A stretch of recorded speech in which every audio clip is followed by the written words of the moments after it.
10वां अंश मेरे प्रियो, हम 23 वचन देखते हैं। मत्ती रचित सुसमाचार 23 अध्याय का 23 वचन में, हे कपटी शास्त्रियों और फरीसियों, तुम पर हाय। हालेलुया। तुम पर हाय, तुम पुदीने और सौंफ और जीरे का 10वां अंश तो देते हो। हालेलुया। तो वो लोग भोजन वस्तु के लिए मेरे प्रियो, यहाँ पर 10वां अंश पैसा को नहीं कहा गया है कि जो बड़े बड़े बीज बो। 10वां अंश मेरे प्रियो लोग देते थे लेवियों को तंबू में। जो लेवी लोग तंबू की देख रेख करते थे, प्रभु की सेवा करते थे, उनको 10वां अंश देते थे। जैसे अनाज, खाना पीना, कपड़ा, पैसा भी देते थे, उसे बेच के जो है अनाज ही लाते थे। हालेलुया। तो इसके आगे देखो परमेश्वर क्या कह रहे हैं 23 वचन में, एक कपटी शास्त्रियों और फरीसियों, तुम पर हाय। हालेलुया। तुम पुदीने और सौंफ और जीरे का 10वां अंश तो देते हो। हालेलुया। तो उन लोग भोजन वस्तु के लिए मेरे प्रियो अनाज देते थे, कपड़ा देते थे। हालेलुया।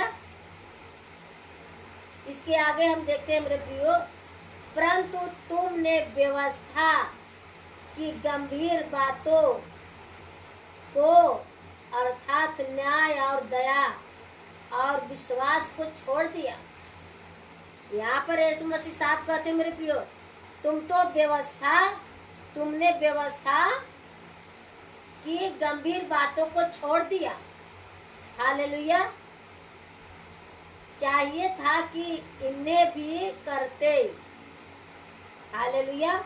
उन्हें भी न छोड़ते, लेकिन आज के डेट में ये व्यवस्था की बातों को लोग छोड़ दिए हैं मेरे प्रियो।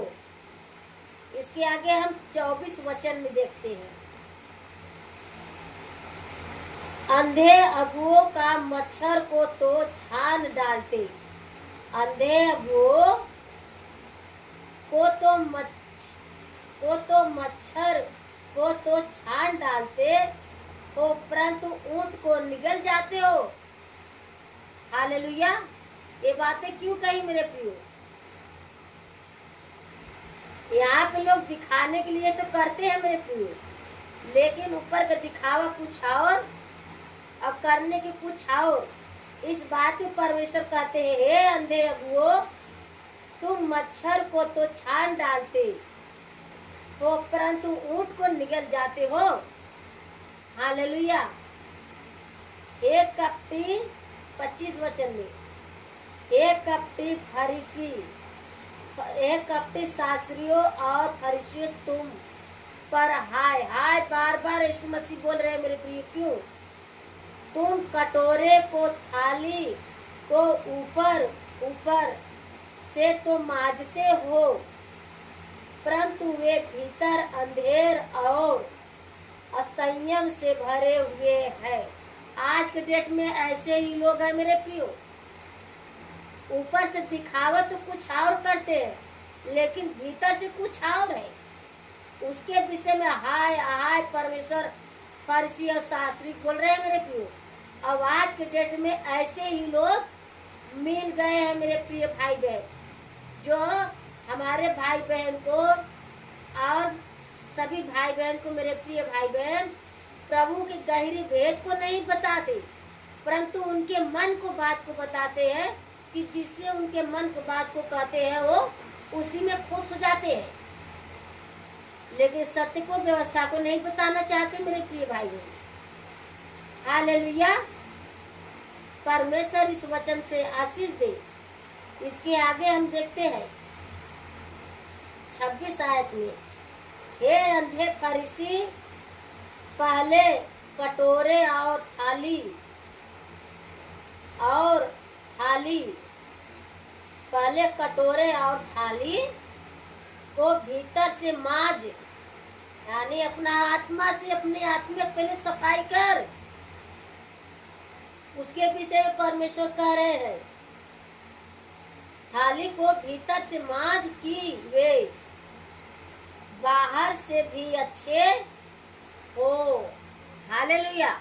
तो हमें पहले अपने चाल चलन के अंदर को, अपने आत्मिक जीवन को साफ सफाई रखना है मेरे प्रियो, ताकि जब हमारे आत्मिक सजावट अच्छा हो तो बाहर भी अच्छी ही बातें निकलेगी। क्योंकि परमेश्वर सत्य है मेरे प्रिय भाई बहन। जैसे परमेश्वर ने कहा, यदि सत्य ही तुम सत्य को जानोगे तो सत्य ही स्वतंत्र करेगा। आज मेरे प्रिय, यदि हम सत्य का कलाम का बयान नहीं करेंगे तो हमारा परमेश्वर कभी माफ नहीं करेगा। आज ऐसे देखने को मिल रहा है मेरे प्रिय भाई बहन, लोग तो अच्छी अच्छी मुंह से चिकनी चुपड़ी बातें करते हैं, दिखाने को कुछ और कहने की कुछ और। इसलिए परमेश्वर उन सबको बोल रहे हैं, हे अंधे